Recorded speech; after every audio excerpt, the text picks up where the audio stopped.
নিৰ্বাচনৰ আগমুহূৰ্তলৈকে অসমত এটাই ইছ্যু থাকিব জুবিন গাৰ্গ আৰু সেই জুবিন গাৰ্গ ইছ্যুটোত মানুহক ডাইভাৰ্ট কৰি পেলাই মুখ্যমন্ত্ৰীয়ে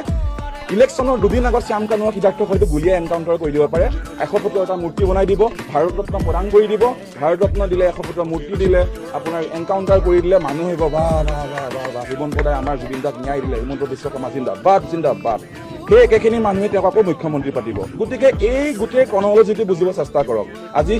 আজি কোনো ইলেকশ্যন নেখেলাকে জুবিন গাৰ্গৰ 25 বছৰীয়া এজন মেনেজাৰ কেনেকৈ তেওঁ আজি বৈদেশিক মন্ত্ৰী হ'ল এই বৈদেশিক মন্ত্ৰী হোৱাৰ যিটো নীতি কোনে ইভেণ্ট পাতিব কোনে বৈদেশিক মন্ত্ৰী হৈ পেলাই কোনে ছিংগাপুৰলৈ নিব এই গোটেইবিলাক এটা নেক্সাছ এটা গেম আগৰ পৰাই বহু 3-4 বছৰ আগৰ পৰাই ৰচনা কৰি থকা হৈছিলে মাত্ৰ গৰিমা শইকীয়া গাৰ্গ লগত থাকিলে তেওঁ হত্যা কৰিব পৰা হোৱা নাছিলে